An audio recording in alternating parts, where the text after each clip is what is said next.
Okay, so welcome everybody.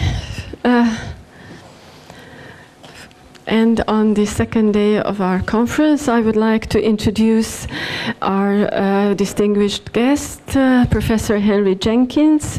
Thank you for accepting our invitation. And I will do just a brief introduction. As you all probably know, Professor Jenkins is at present a professor of communication, journalism, and cinematic arts at the University of Southern California.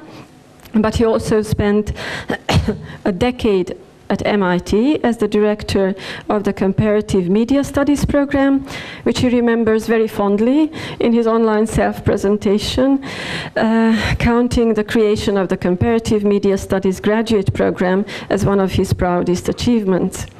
Now, he is the author and/or editor of 12 books on various aspects of media and popular culture, including Textual Poachers, Television Fans and Participatory Culture, Hop on Pop, The Politics and Pleasures of Popular Culture, From Barbie to Mortal Kombat, Gender and Computer Games, and his newest books include Convergence Culture, that you all know, Where Old and New Media Collide, Fans, Bloggers and Gamers, Exploring Participatory Culture and Spreadable Media more recently.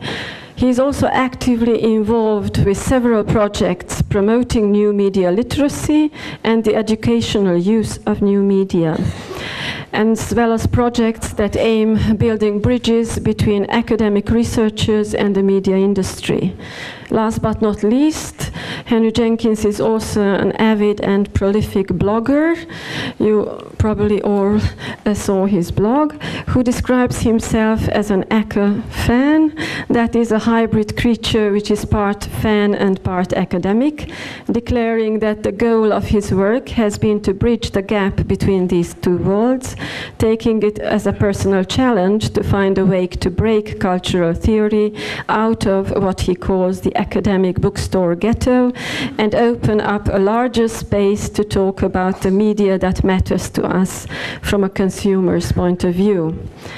Now, also reading from his blog, I learned that today Henry Jenkins lives in Los Angeles, in close proximity to the remains of the amazing movie palaces from the golden age of Hollywood. And here and now, he is going to talk to us about one of the most fascinating tales of Hollywood, the personification of the magic of the movies, one that has recently been refashioned for an audience living in a digital age.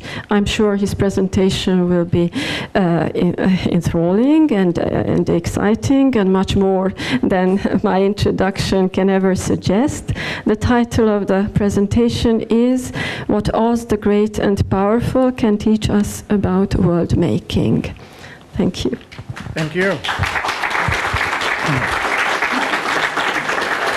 So it's a great honor to be here, and our keynote speaker yesterday, I think, did a great job of setting up for some of the issues that I'm going to be tackling today.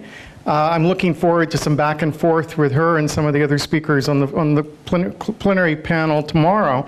But I wanted to, as I was thinking about last night about what she talked about yesterday, I wanted to say a little bit about where the definition of transmedia came from before I jump into the presentation, because for me it was very much from the beginning grounded in practice. So I know it's very traditional for academics to start with abstract or theoretical definitions and then apply them. This worked in somewhat the other way, that Marcia Kinder had proposed this term transmedia in her book Playing with Power, and which was about Nintendo and video games, and she was really talking about transmedia characters. And I ended up doing some workshops in the games industry, which brought together some Hollywood executives, some game executives, and I started hearing these ideas bubbling up, and the anticipation that the Matrix was creating, and tried to capture that anticipation, first in technology review, and then in convergence culture. But I saw it from the beginning as a provisional definition. And it was a definition that the minute the term transmedia storytelling got coined, The industry was ready to embrace it because there were people in the industry already thinking in these terms, already doing things that this would somewhat describe. And so it was aspirational for the industry in that it sought to tell us what might happen next, but it was never meant to be a hard and fast definition. It's a quick and sloppy definition. It's a provisional definition that's intended to allow people to try to explore space. Quite early on, one important thing happens: it became a tool in a labor struggle. Right? So in Hollywood, the guilds, the labor unions for creative workers in Hollywood, were struggling over payment schemes, and the content they produced for the web would be paid for one way if it was seen as advertising, and paid for in a different way if it was seen as an extension of the show. Right? So if it was advertising, that was an expectation. They're supposed to promote their movies and TV shows. If it was in content, then they would get residuals and they would get further payment. And so the struggle became, they took that and really ran with that concept to say, this extension of the content is what's important. So it's very easy to dismiss what has created there as commercially motivated, as advertising around the core text and so forth. But unless you understand that, yes, there are industry motives for producing it, there are also creative workers whose aspirations rest in having more creative control, having deeper kinds of storytelling that is also embraced by the term transmedia.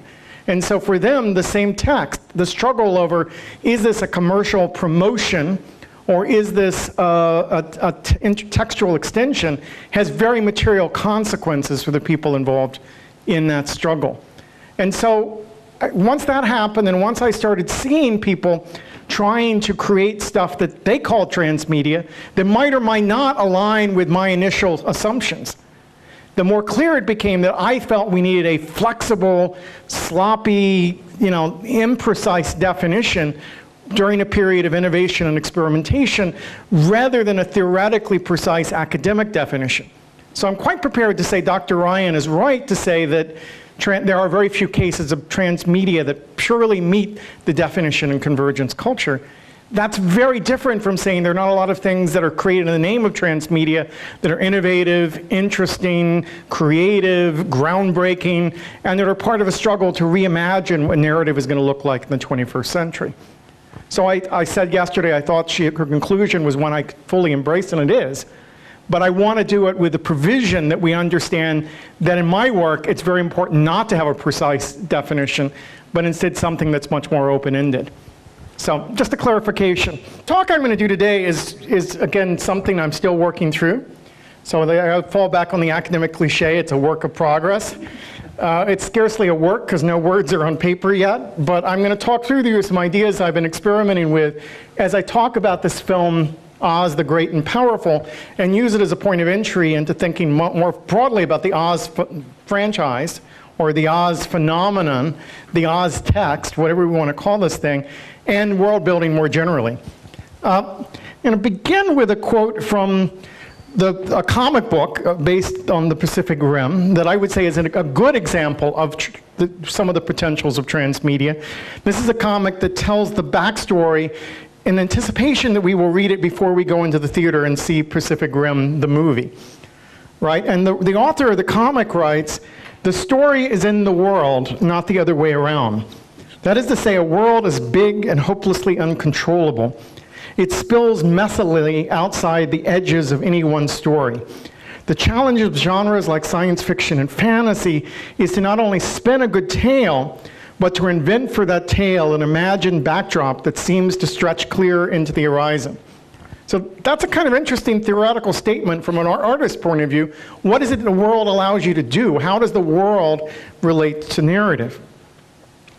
I juxtapose that with Mark J.P. Rolfe, the academic writer who's got a new book out on designing imaginary worlds. And he writes, "A compelling story and a compelling world are very different things, and one need not require the other.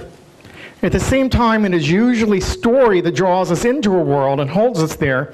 Lack of a compelling story may make it difficult for someone to remain vicariously in a secondary world." So again, they're sort of getting at this uneasy relationship between storytelling and world building that I think is fundamental for thinking about what we mean by transmedia stories. A friend of mine left the movie Oz the Great and Powerful and said to me, that film was all over the map, right? For her, that was a criticism, and my response was, yes, precisely. And I said it with a broad grin on my face, because that was precisely what I loved about this film. Was the story was relatively simple, a device or hook upon which it holds a rich exploration of the world of Oz, which is a world I grew up in as a kid that I wanted very much to return to, and that for me the film gave me what I was searching for. Not a well-structured story at all, maybe not the best performed lead, in terms of the actor, but a really rich realization in digital media and it's on a cinematic text of the world of Oz. And that was really what it advertised itself as. When I talk to most Americans, and I suspect Europeans fall in a similar pattern, about the Oz, they immediately assume I'm talking about a story.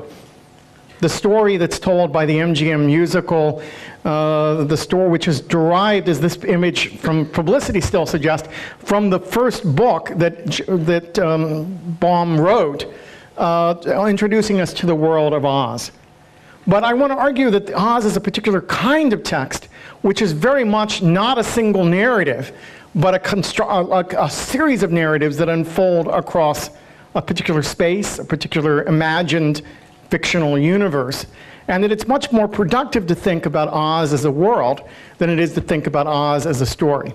And I'll explain that as we go forward. But this is very much the way the film was originally advertised, right? This is the teaser ads, the first ads to appear in US newspapers and magazines, show only the yellow brick road continuing down into the horizon. We are invited into the world of Oz.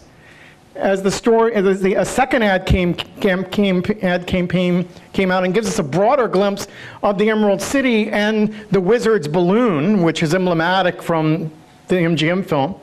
The wizard's balloon being carried away by another storm that's going to carry him into the world of Oz. So the ad campaign is basically preparing our entry into this fictional world. And the third ad campaign, the third ad that they ran looked like this, which is, in fact, lays out the space of the film with a variety of the races and creatures that are going to populate that film. This tells us something, again, about the notion of entering a world, but also about its connections to other films, because this was the film that Disney made after the success of Alice in Wonderland, which has a virtually identical advertising campaign leading into it. So the paratext here both says this is Oz and says this is Disney. And I think as I go along, I'll talk about why both of those are present in this particular version of the text. So the connections they want us to make via the paratext here is back to Alice in Wonderland, which is a curious connection because L. Frank Baum wrote The Wizard of Oz originally as an American critique of Alice in Wonderland. So he saw it as the counter Alice, and a variation or a challenge to that original book. So that Disney is still holding them in connection to each other, sort of holds in place a particular set of histories about these books that I think are very important to think about. As I move forward, I'm going to draw on a variety of books that have come out in the last few years that one way or another are talking about world making or world building or world sharing or world exploring as part of what we're doing with fictions at the present time. From historian Michael Saylor's book, As If, to Marie-Laurie Ryan's narrative as virtual reality, to Mark J.P. Wolf's Building Imaginary Worlds, to Derek Johnson's media franchising. As I talk about Oz, I'm going to draw on ideas from all of these works and a few others to sort of position a range of ways we think about worlds in relation to stories at the present time. So the first section of this talk I've titled The Particularity of Oz. And it's to sort of get at the fact that Oz is a very strange text, an ideal text to talk about at a conference on intermediality for a variety of reasons that will be clear. To begin with, I want to draw on a quote from Dudley Andrew, the film theorist, talking about the art philosopher Nelson Goodman's idea of worlds. And he says, worlds are comprehensive systems which comprise all elements that fit together within the same horizon, including elements that are before our eyes in the foreground of experience and those which sit vaguely on the horizon forming a background. These elements consist of objects, feelings, associations, and ideas in a grand mix so rich that only the term world seems large enough to encompass it. Let me start there and explicate that just a little bit. For Andrew, it's not just the physical things, the places, the objects, the events that constitute the world, but it's also an underlying logic. And this is what he takes from Nelson Goodman, a way of seeing the world that's carried along with all of those physical artifacts. It's also not a realist, not a fantastical space for Nelson Goodman or Dudley Andrew. And his example of the world in this particular text I'm drawing on is the world of Charles Dickens, right? And he sort of argues that Dickens' London is different from, say, Jane Austen's England, even though they're both set in a real place, even though they're both set in an actual historical time period. What they emphasize, the ways they pull out elements and connect them together are so fundamentally different that they don't belong to the same world, as someone suggested yesterday in a question from the audience. They in fact represent different slices of the world, different ways of seeing the world. And Andrew goes far enough to say that Dickens' text as a whole, all of Dickens' text, add up to an intertextual system that constitutes the world of Dickens' London. He goes on to say, the plot may surprise us with its happenings, but every happening must seem possible in the world because all the actions, characters, thoughts, and feelings come from the same overall source. So authorship is bound up very closely to this notion of the world, but it doesn't preclude, say, historical fiction. So I've thought about the world of Martin Scorsese's Gang of New York as ideally suited for transmedia. Even though it's a real time and place, there's a particular set of elements there that are bound together that would allow us to expand that story across multiple platforms in ways that would be enriching and meaningful. All right, so let's continue. Frank Kelleter has written specifically about Oz. He's a German-based theorist of seriality, and he says all of this is Oz as a piece of modern American popular culture, a wide and constantly expanding realm of interlocking, transmedially active, mass-addressed commercial stories. With their narrative sprawl and their openness to ever new uses, these serial products complicate traditional narratological notions of beginning, middle, and end. And I love that phrase, narrative sprawl, because that captures what my friend meant when she said all over the map, right? That sense of a sprawl of a story that's organized spatially, not necessarily in terms of a linear plot. So the first point I'd make that may surprise some of you who don't know the background is that The Wizard of Oz is the first of 14 books set in the Oz world L. Frank Baum published between 1900 and 1920. So for 20 years, he was publishing Oz books. And those Oz books fleshed out the map and the timeline and the secondary characters across in a variety of ways as he continually serially extended this particular world. In some ways, the rest of his writing got sucked into Oz, and we'll see literally how true that was, because he was trying to write a variety of books. He saw this as one story among many when he wrote the first book, but as it continued, it became the dominant piece of work of his life, and his life became about sustaining Oz as a place. After resisting the pull of Oz on his creative output, L. Frank Baum gradually incorporated elements from his other fictional works into the Oz universe. So the other stories he told were retrofitted, retconned into being part of the world of Oz as it went along. And we see this in the history of the franchise. This is a quote from Mark O'Reilly, who's written specifically about the Oz books again. He says, Oz did not grow organically from a central idea. Rather, it developed in successive versions, each enlarging while superseding the one before. And the growth occurs through the addition of information and details, the alliteration of previously given facts, and the reinterpretation of the nature of Oz itself. So Oz is an evolving place in Baum's imagination. We see this predictably enough through maps. So this is about midway through the series of books about Oz. We see that they've added a lot of places into the story compared to the simpler maps that many of you might have seen if you simply had read Wizard of Oz. That he kept adding places into the Oz map. And then the dramatic change came when he retrofit all of his other stories into that map. So every other place he'd ever written about becomes part of this large map that the Oz map just zooms out and we have a whole universe of fictional spaces created by Baum. And once he does that, then characters from any of those other stories can cross over into the world of Oz and become part of an Oz story at any moment. And so he has constant movement of characters through the Oz world that come from these other story worlds. So at this point, we're not yet transmedia. We're still at the space of just radical intertextuality, right? We're just looking at texts that connect to each other in fairly dramatic ways. Now, Michael Saylor, in his book, talks about the emergence of a culture of imagined spaces at particularly the moment where rationality is taking over. The world is mapped. We know predictably, you know, what Africa looks like, what Latin America looks like, so forth, that they're colonized, they're maps, and people are searching for new imaginary places, and they're struggling with rationality and fantasy. And this is a period of time in print culture where lots of documents are fabricated and inserted into books. So this is from one of Jules Verne's books, a kind of elaborated map of the fictional travels of the protagonist.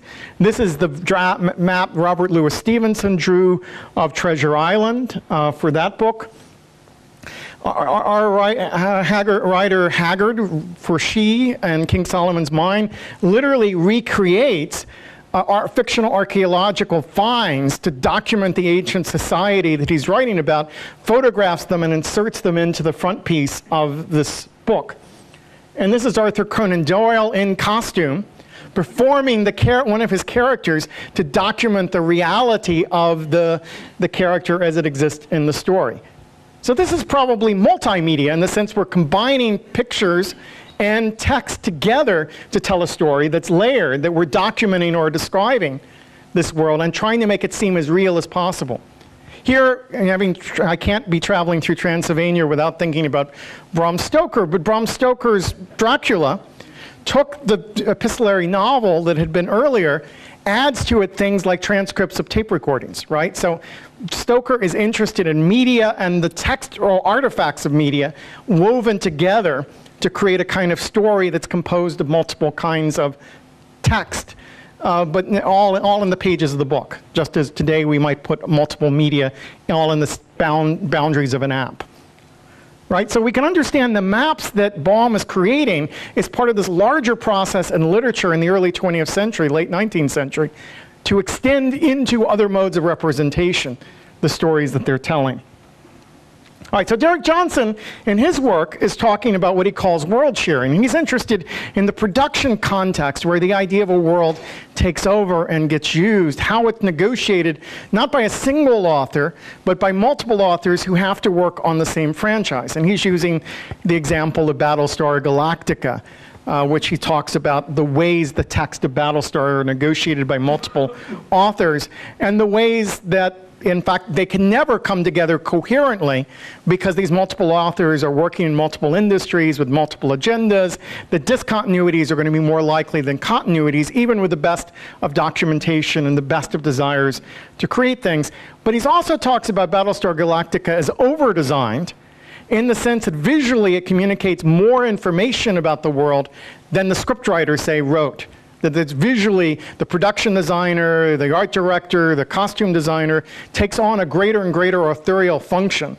Or the artist in the comic book sense take on an ethereal function because they're elaborating the world through all of the details they put in to the screen. And as films become more richly detailed, the more it becomes, more we have to talk about that as part of what creates the story. The story is created from the world in the most literal sense. So Johnson writes, by establishing a systematic set of principles to govern the look, sound, and behavior of narrative characters, events, and settings, and introducing increasing complexity over time, these science fiction series constructed their worlds as creative context that could support the emergent production and elaboration of further content. And I think we can see Oz in that way as well, that Oz is not just L. Frank Baum as a literary writer. It, from the very beginning, lots of the Baum's book has almost no description in it of his characters, of his spaces. That was left to W.W. Dinslow, his artist, his illustrator, to add through his pictures a lot of the details that we now associate with Oz. So Oz today is both Dinslow and Baum, but Dinslow leaves in a labor dispute with Baum after the first book, and so it's John R. Neal who illustrated 36 Oz books, and wrote 3 himself between 1904 and 1942. Right, so you can already tell from this, I said Baum wrote 20 books.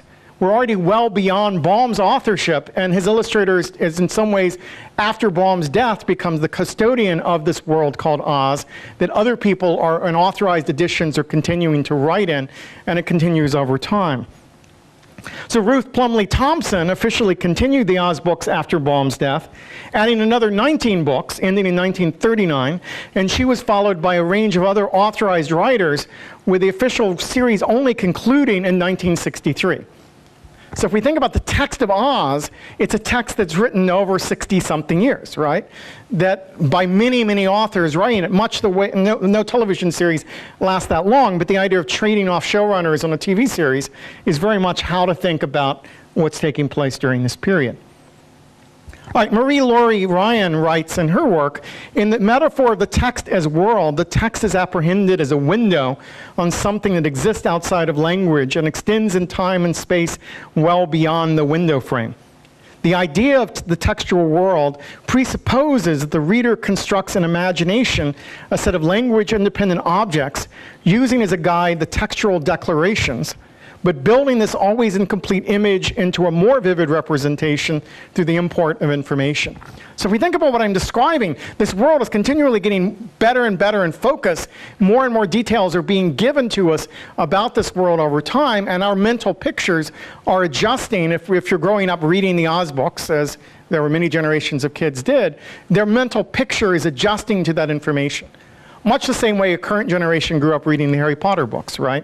Each new book adds to the texture of the world of Hogwarts and adds to the narrative understanding and the backstory of that world in such a way. Now, the window metaphor is really interesting here.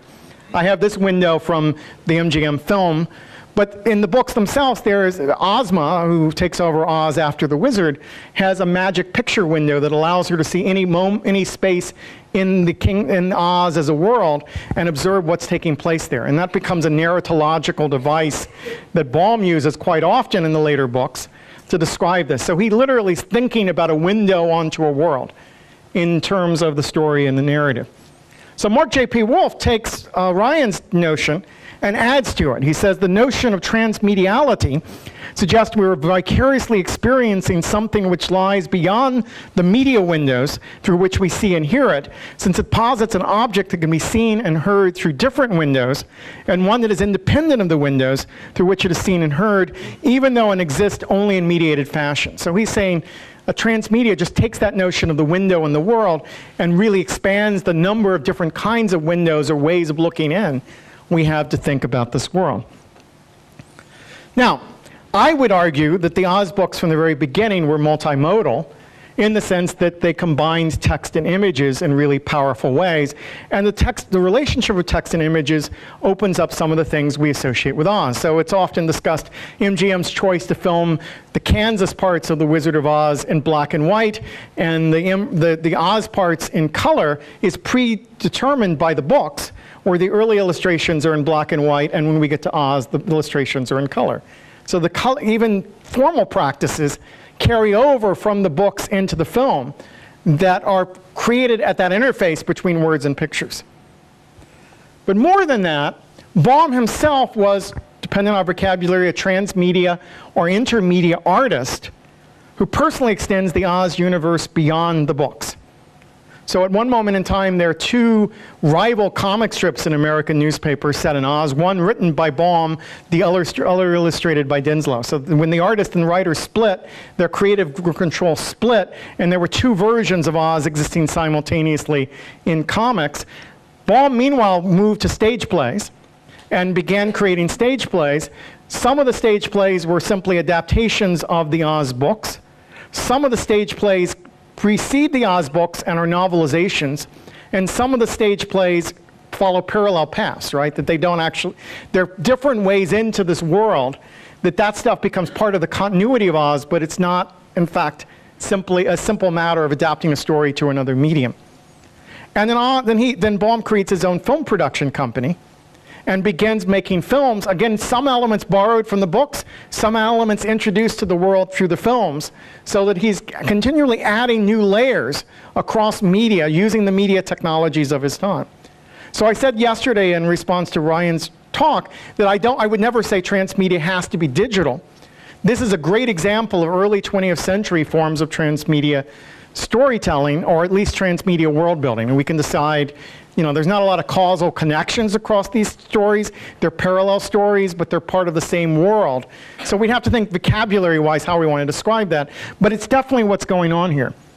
And in adding to that, Baum constructed himself as the royal historian or the royal geographer of Oz. Right? And those metaphors particularly emphasize the idea that he thought of this as a world, not just as a story, right? A geographer implies a place, not a sequence of events. And Baum brought us all together. He himself became the interface by presenting a travelogue lecture that he did, where he described Oz as a place, showed scenes from the films, showed images from the illustrations, and brought on live actors to represent events or places within the world of Oz. So I would argue that's the moment where, if anything, nothing else, he's coordinating a transmedia system. When he's standing there as a human interface, mapping the world and describing how the parts fit together within it. Now the audience also plays a role in this, and Umberto Eco uses the term world in his writing about Casablanca. So Eco asks, what are the requirements for transforming a book or movie into a cult object? The work must be loved, obviously, but this is not enough. It must provide a completely furnished world so that its fans can quote characters and episodes as if they were aspects of the fans' private sectarian world, a world about which one can make up quizzes and play trivia games so that the adept of the cult recognize through each other a shared expertise. So that's Eco's notion of the world as a reception practice. And we can see Oz is very much shaped by that, right? The fact these books come out every year at Christmas time made that there was a ritual of reading the Oz books that was part of the experience of the book itself. And for my generation growing up in America, the Wizard of Oz movie was on television every year on Thanksgiving Eve, our kind of holiday event. And so we looked forward to it. We performed it in the backyard as kids before the film came on. We re-performed it after the film came on. There were ritual ways in which we imagined ourselves entering into that world. It's very much part of how that world gets created in the heads of its readers. And Michael Saylor, as I've already referred to his work, but he's saying that there's a fascination in the late 19th century, early 20th century of fans inhabiting imaginary worlds by adding on to them, by creating new kinds of text. So in Baum's case, there was not a fan fiction phenomenon, but a fan analysis phenomenon going back to the very first books. The Baum's Bugle goes back to the 1920s. This was a place where fans wrote, quote, nonfiction articles in which they described the history, the geography of this imaginary place from Oz, bringing together information that was contained in the Oz books. But it functions not unlike Jason Mattel describes the Lostpedia works in relation to Oz, a place where people pulled together information, made claims about what the properties of the world were. And those claims were always beyond the information given. They were always speculations, extrapolations, which meant that they were themselves a kind of fiction. They presented themselves as nonfiction, but they were fictional insofar as they described a place that was more detailed than the one that's in the book. They're adding to that fiction in one way or another. So Mark J.P. Wolf says, world logic gives the audience the evidence and solid ground which enables them to speculate and extrapolate. And here a contemporary example of that is Eric Schonhauer, whose book Adventures in Oz I took on the trip to read. It's a series of graphic novels set in Oz, which are incredibly detailed in their use of characters, minor characters from the later books and so forth, that are being brought together to create new stories. And this is just the tip of the iceberg of many, many different ways that the stories of Oz have been retold, reimagined, reappropriated by a variety of authors in a variety of ways that will sort of become a familiar part of the landscape of the 20th century. So I would argue these are also part of the text, but these are bottom-up contributions rather than top-down contributions to build on what Ryan talked about yesterday. All right, so I'm going to look at two of these texts a little more closely. Return to Oz and Oz the Great and Powerful, to talk about the ways they use the world in this entire history, intertextual history, to build up their particular experiences. But I'm interested, part 2 is called Restoring Oz, because there's a whole tradition of text which are about getting back to Oz, right? Dorothy leaves Oz at the end of the first book. It takes a couple of books for Dorothy to get back to Oz, but there's a preoccupation on the viewer's part on having more experiences of the Oz world beyond even what's in the books, and that's often reconstructed in terms of returns. So Marie Laurie Ryan writes, literature has time and again demonstrated its ability to promote a haunting sense of the presence of a spatial setting and a clear vision of its topography. These mental geographies become home to the reader, and they may for some of us steal the show from the narrative action. So what Return to Oz is really much more interested to is that return, the nostalgic getting back to that Ryan is talking about here. And this is not new. From the very first film text, Oz is already being presented as if we already know the story. So these are scenes from one of L. Frank Baum's early Oz films that opens with a toy maker who's created toys representing Dorothy, the Tin Man, the Cowardly Lion, and the Scarecrow. And his young daughter brings home a book down the stairs, and he hands the toy maker a book, and they begin to read. So it's almost like the opening of the Winnie the Pooh movies that Disney made, where you have the toys arranged, and you have the book open, and then you're suddenly in the 100-acre woods. It's that sense of a return is very much built in. Something similar happens in the first feature-length silent version of The Wizard of Oz with Larry Simon and Oliver Hardy. In this one, again, it opens with the opening of the book. The characters are reading the book, they fall asleep, and they dream their characters in Oz. So the plot of the film is adults dreaming their Oz characters returning in nocturnal states to a world they already know from stories. And the MGM film has this title. For nearly 40 years, this story has given faithful service to the young in heart, and time has been powerless to put its kindly philosophy out of fashion. To those of you who have been faithful to it in return, and to the young in heart, we dedicate this picture.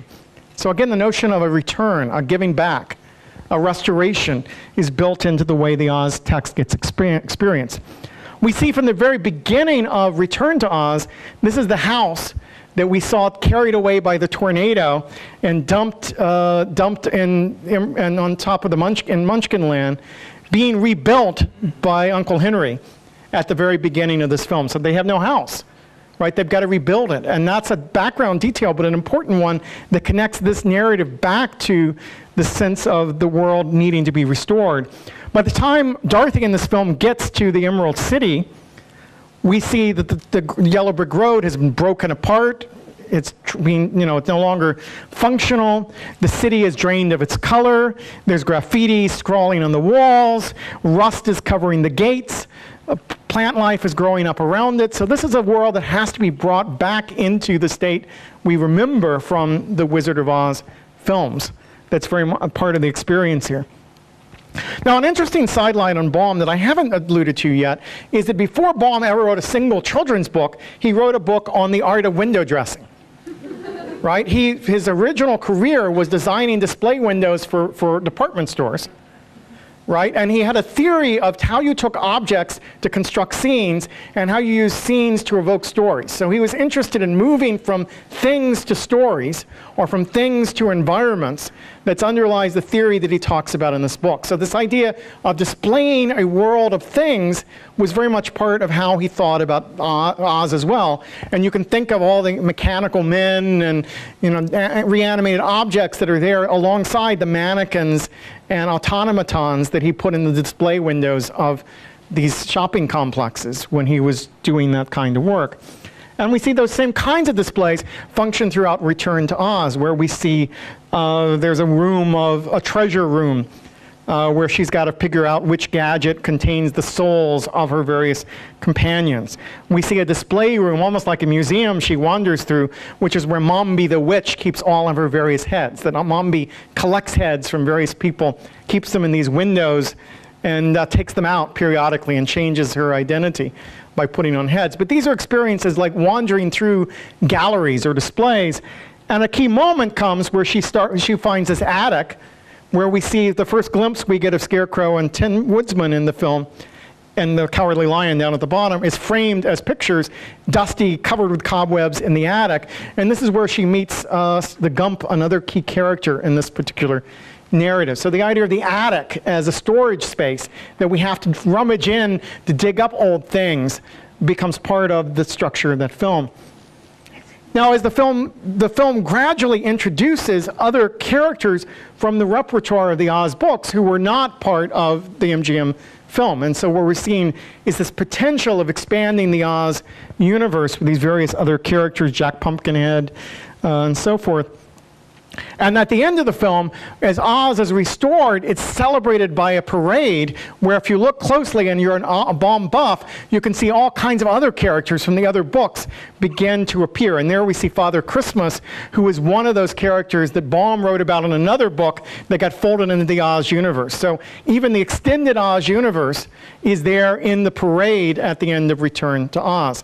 So the prize of restoring Oz is we open up the entire world. We have access to elements across all of the books for that moment, even though this book is very much focused on one of the latter books in the Oz series. By contrast, Oz the Great and Powerful is about becoming Oz. It's about what happened before the beginning of the book, what happens before that first book. How do the events we know from the film and that novel begin to take shape? And one of the intriguing hints there is that we see at the very beginning of Oz the Great and Powerful a scene where the wizard meets one of his former lovers, who we may notice he's wearing a gingham dress, right? And it's hinted that she's about to go back home and marry this man. And it's strongly suggested in that scene that she's marrying the man who will become Dorothy's father. So that we know that the wizard was her former lover. It's hinted that they may have had sexual experiences together. It's hinted that she expects him to marry her, and it's hinted she's going to marry someone else who's really understanding. So it's not a big leap to say that the film is suggesting or hinting that the wizard could be Dorothy's father. And how that changes, that one detail, changes the way we understand that the entire narrative of the MGM film. This is the classic origami unicorn sort of moment where we see something that flips the ways we interpret it. But that's just one example of this process of becoming. So Mark J.P. Wolf tells us backstories are often told in the compressed form associated with low narrative resolution, and the histories of different locations in a world are often told to the story's main characters as they travel from place to place. So this is a film all about backstory. It's a film all about the stuff that's normally dispersed in small chunks as we move through the world, being dumped on us again and again and again, which is why it doesn't feel that compelling as a story, because it's chunks of stuff that would normally be part of a larger narrative frame that just unfolds. So we see the making of the Scarecrow, for example. We see the moment where the Cowardly Lion becomes cowardly because the wizard terrifies him in order to escape from a lion attack, and we now hint that he's going to be a much more timid creature in the future. We see the moment in which the Wicked Witch turns green, right, and becomes a wicked witch as opposed to a good witch. And that moment of transformation and the relationship between the Wicked Witch of the East and the Wicked Witch of the West is a central plot point in this movie, as it is in the Broadway musical and the novel Wicked, right? So there's an intertext going on here where the film picks up on themes that were successful in Wicked and weaves them together in a more complex and a different way. And we see how the balloon gets to Oz. We see here, this is the balloon as it's represented in the MGM film. We see how the wizard becomes the man behind the curtain, right?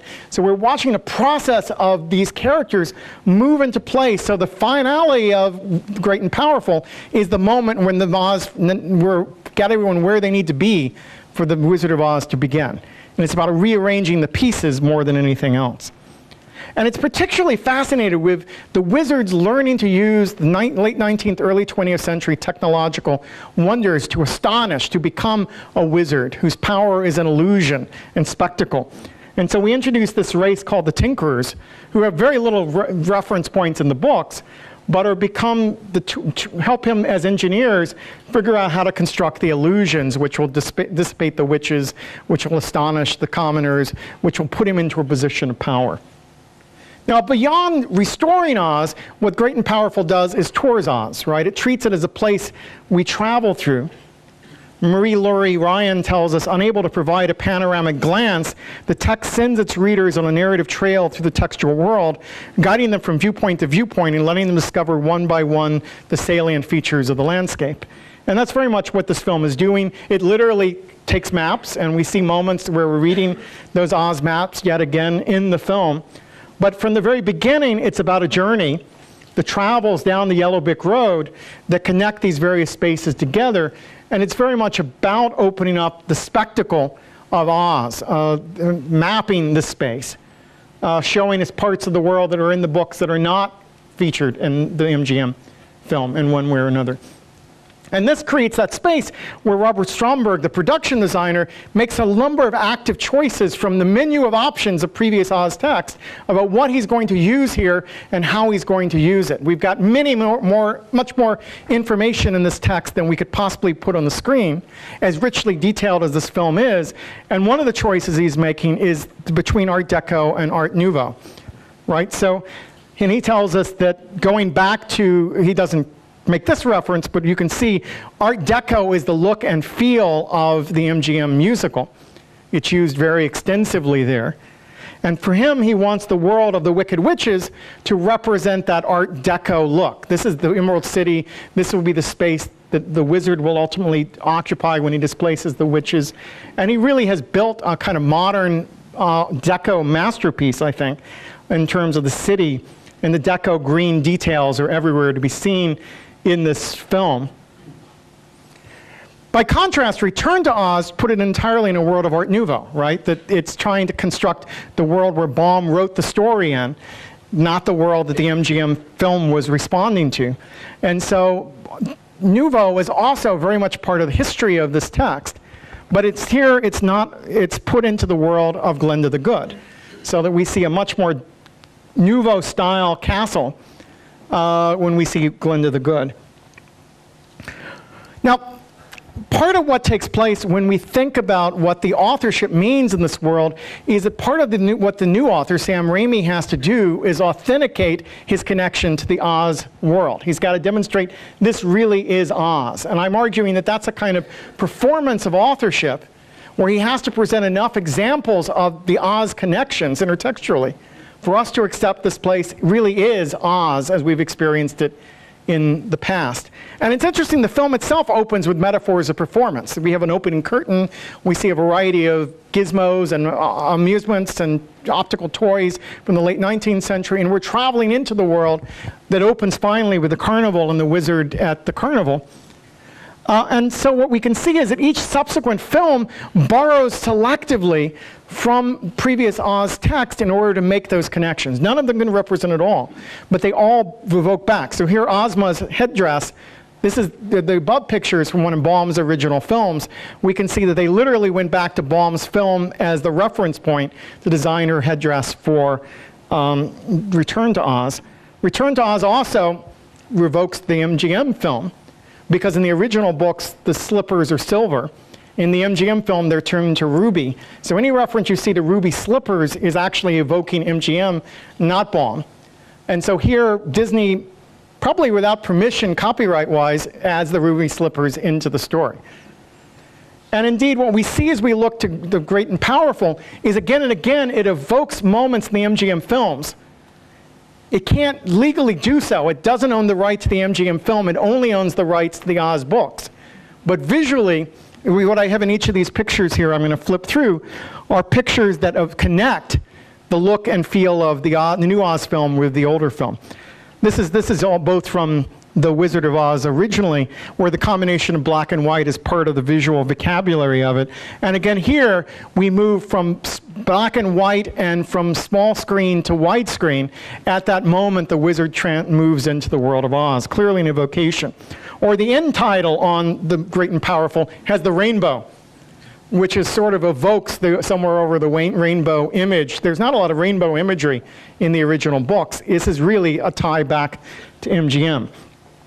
The tradition of casting the same actors in Kansas and Oz carries over to across both of the Disney films. And we can see here a variety of examples where the same actor plays parts in both parts of the story. Here's Zach Braff in both the Kansas sequence and the Oz sequence. So that the races that are represented here, the top two are pictures of the Winkies as seen in the Wizard of Oz film, the MGM film. The bottom is from Oz the Great and Powerful. Here are the Munchkins as seen across the two films. Here's the witch and her iconography is seen across the two films.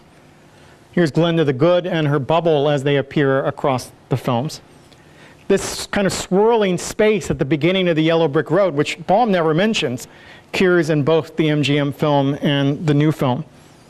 And this is my favorite moment that does this. You're walking down the Yellow Brick Road, and they never even comment on it, but there's a field, and in the background of the shot, we see horses of a different color, right? Which are an element entirely introduced in the MGM film that become part of the connection that this film wants to make, to authenticate Oz, to perform Ozness by connecting back to the MGM film. So when I looked at Rotten Tomatoes, I looked at 50 reviews of the film. Every single one of them made a connection to the MGM film. Right, that this was read as a prequel, not to the Oz book, or let alone books, but to the MGM film, and that's the way the public would have understood it. And so they walk within a kind of copyright restrictions, trying to figure out how far they can nudge toward looking like Oz in the MGM film before they cross a line and no longer can maintain plausible deniability. But they play with this constantly in the film. On the other hand, if you look at the film, the documentaries on the making of the Oz film, or the book, The Art of Oz, the Great and Powerful, which were produced by Disney, neither of them make direct reference to the Wizard of Oz and the MGM film, right? That they only evoke Baum on the one hand and Disney on the other. They've erased that intermediary text. And so to do that, they have to construct an alternative history where Disney becomes part of the story of Oz. And we learn that Disney had originally planned to make an Oz film after Snow White, that MGM beat him to the punch, apparently, although they never say that quite directly, and the result was that he never made his film, that he returned to it multiple times throughout his career, kept trying to come up with a way to do an Oz film. Had as part of one of his television shows a staging of the Mouseketeers from the Mickey Mouse Club doing musical numbers from the Rainbow Road to Oz, which he announced on the show would be a film, but chose ultimately not to make it. Oddly enough, the making of film doesn't even mention Return to Oz, which was a Disney film set in Oz, because it wants to make this the fulfillment of it. But if you look visually, it's also plans evidence that connects the story back to other Disney text. So we have these moments where the Wicked Witch is peering at herself in the mirror, which to my mind looks not unlike the way we think of the witch in Snow White. And even more so, we see the witch offering an apple at a key moment, out of nowhere, right? It's a kind of strange gesture that there's a moment of offering an apple that's got to be a reference to the witch in Snow White. So the Disney company is trying to pull back its attribution to MGM of the elements in the film by tying them back to Disney. So the authorship is performed here in a very complex way. Given the range of text that this film draws on, it can sort of make its choices are authorial, but they're authorial negotiated intertextually between a variety of other stories that make the Disney film this new film what it is. So on that, I will finish my formal remarks, but I hope I've said a few things that are provocative about how we might think about worlds in relation to intermedia and transmedia as we continue this great conversation we've been having the last couple of days. So thank you.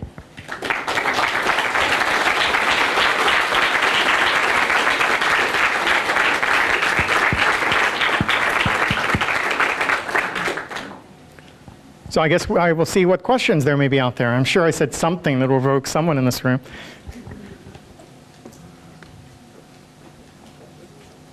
Yes, down here. I enjoyed how you talked about sort of the way that, oh, wow. Hello, oh, I do now. Welcome to Oz. So I enjoyed how you talked about sort of how Disney was trying to navigate the sort of prickly terrain of copyright law with regarding the MGM one, because I think they had like their lawyers go back and forth like 6 times deciding the right tone of sepia for the Kansas scenes.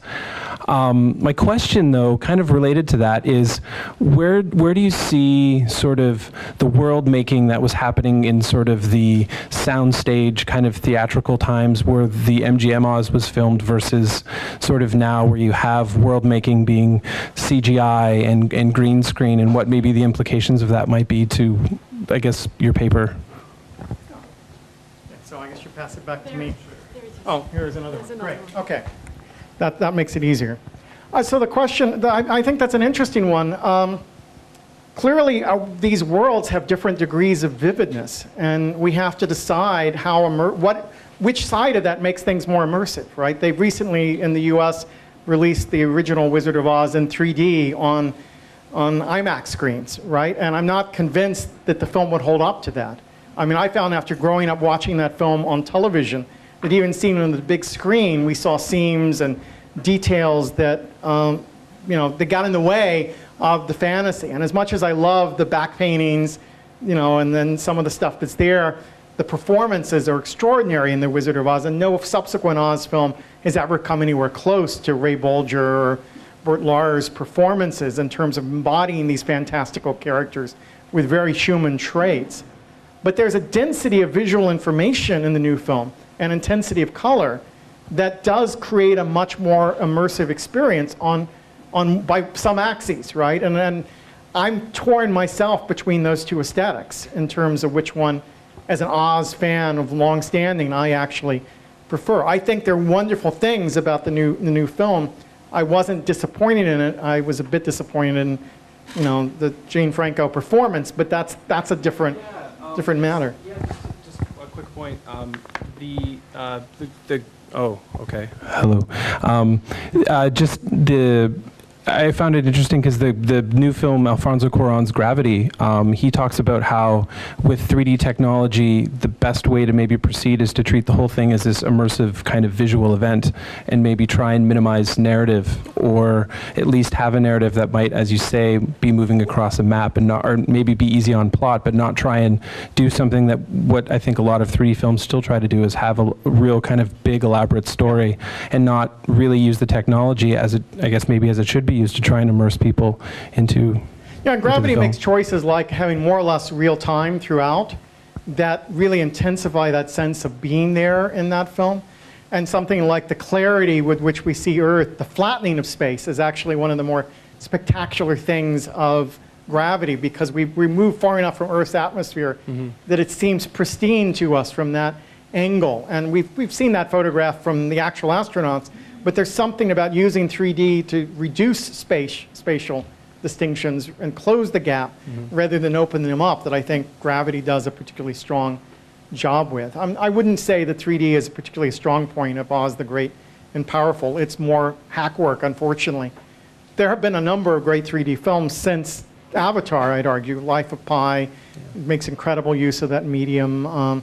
So did Hugo. But the ones that I really admire have been made by directors who really thought through visually what they were using 3D to do and met very specific reasons for wanting to use it. I don't think the Oz film particularly had thought it through or used them particularly well, but it does add another layer to that sense of immersiveness. Yes, there's a hand up there and one down. Oh well, probably would have been. Yeah. I'll try to meet it halfway. Thanks. You gave a lot of visual analysis, which was very interesting, but you didn't make any reference to sound. So I'm just wondering, do you have any comments on the sound design in these films? Because in many ways, sound is so much more evocative than image. Yeah, and I haven't looked at it systematically in relation to the new film. I think lots of critics responded to it with a sense of loss to the new film. In looking at the 50 reviews I read, almost all of them complained that this was not a musical, right? For them, Oz was a musical. Right? And so if you couldn't evoke Oz without having song and dance numbers that clearly are not part of what this film tries to do. And I think that is a way of saying that they couldn't return to the magical place that Oz had in their childhood imaginations without the music. And this is much more typical John Williams scoring for science fiction fantasy film. It's great music, but it isn't musical music, right? It doesn't have that sense of sing-along quality to it that I think has changed things. I haven't looked systematically at the other parts of the sound design enough to be able to comment in either case. It would be interesting to hear, do some of the sound effects evoke moments from the original Wizard of Oz? How close did they get there, given how close they tried on the production design? Oh, well, just as a very quick follow-up, what about general comments on sound design and story world building? The most salient characteristic. I think it's a really powerful question. I mean, going back to Gravity, we were just referring to, sound design in Gravity, I think, is extraordinary in terms of not violating known science, but still creating sounds that are evocative. This use of music and other things, the breathing pattern of the astronaut as she moves through space and gets agitated at certain points and so forth. That's the most immersive thing, I think, in Gravity is the soundtrack, not the image track.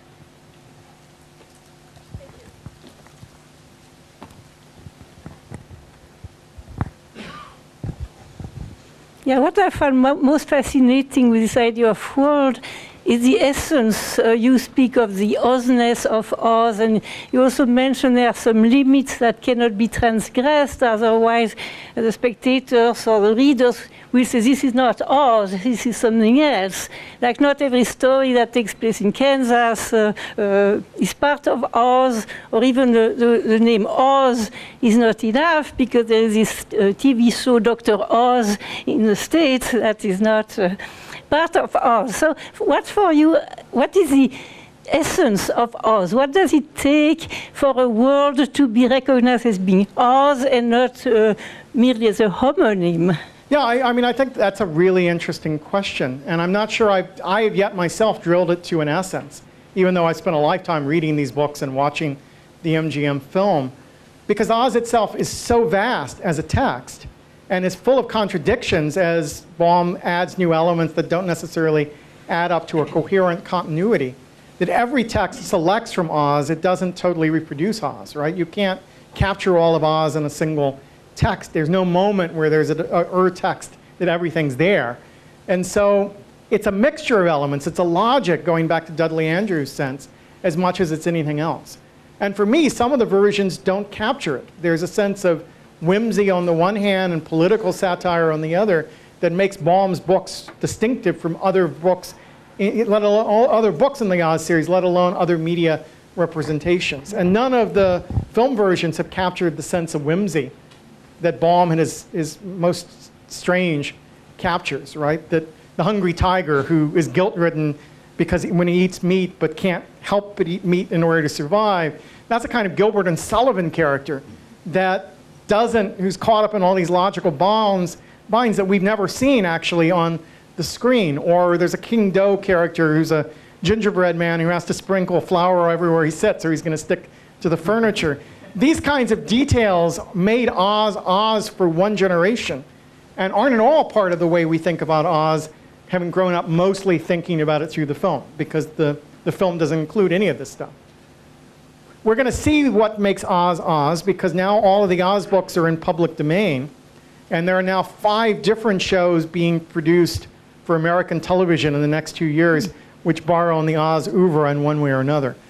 So we're going to drown in Oz for the next 5 years until this thing shakes it out, and we're going to see really strange mutations of Oz that we're going to want. There's going to be a medical show about Oz, for example. That I'm not sure why, but I'm curious to see what they do with it, having turned Sherlock Holmes and The House as a medical show. I guess the theory is they can now take Wizard of Oz and make it a medical show, and maybe we have a cowardly doctor and a doctor without a heart. And yeah, I mean, it'll be really interesting to see what they do. But they're mixing genres.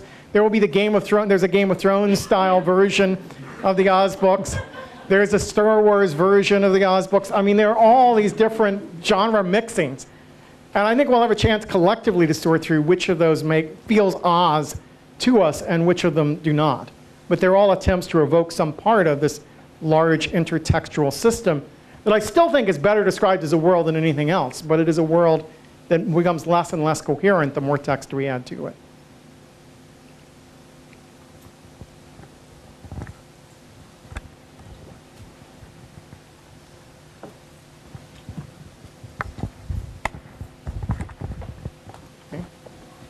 I will let you guys pick who. Okay.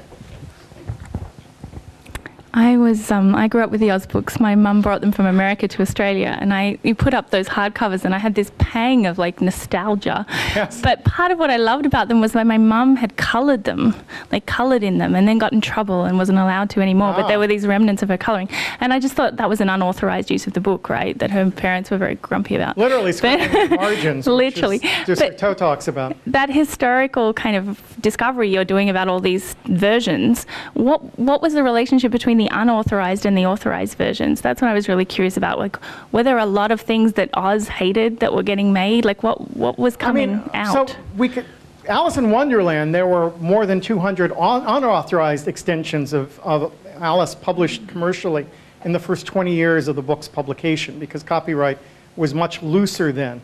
So we have all of these alternative Oz's, which there's a book called Alternative Oz that collects a lot of these stories together, and it's really, really interesting to see how 19th century, early 20th century British and American culture worked through those books.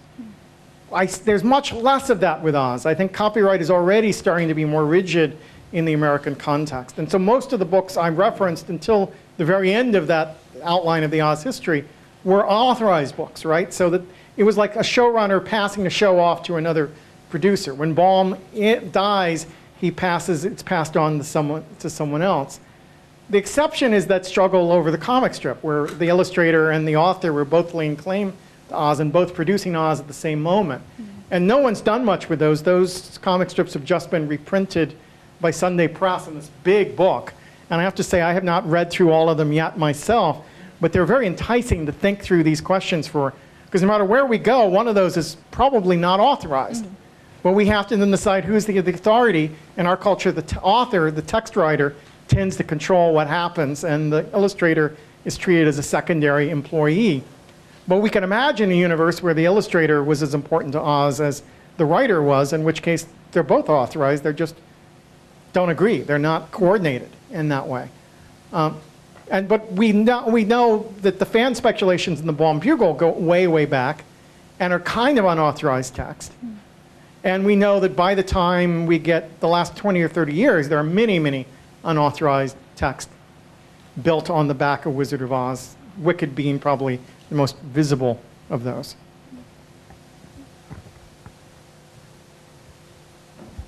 Okay. Any other questions? Some up near the back I'm seeing.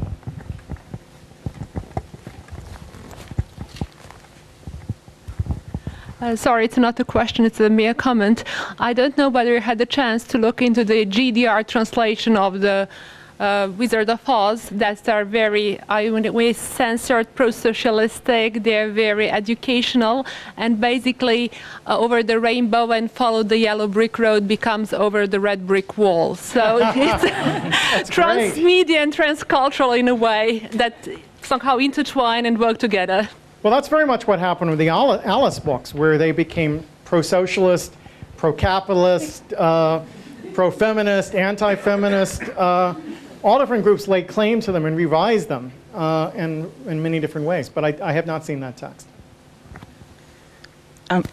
I have also one question, also with a remark. I really like the beginning where you basically introduced the fact that the transmedia storytelling somehow came with the practice initially and then kind of moved into the theory, because I come myself from advertising industry, and I definitely remember that like 4 or 5 years ago, we had a situation when we really tried to build these worlds around brands and kind of push them into the reality, making just an extension of this advertising world as a place of desire into the very reality. What I'm really intrigued is, do you think that there is such a tendency, or the role of the real world, so to say, as a medium? Of course, it started back then with Disney World, with, of course, Universal Studio Worlds, and so on and so on.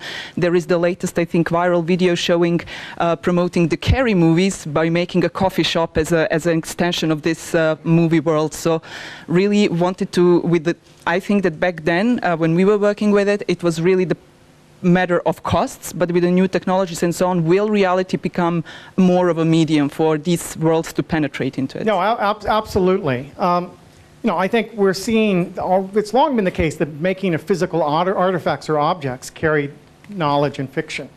right? That whether we're talking about transmedia or going back to Japan, the media mix tradition there are a lot. If we think about cosplay, we think about talk about resin models and so forth.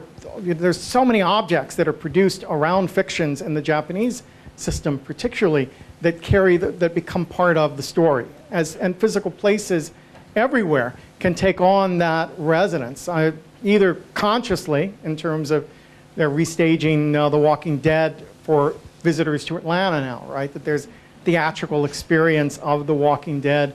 You can take tours of locations of films. I've done the Vertigo tour of San Francisco, being a Hitchcock fan. I can't drive through Kansas without thinking about the Oz books.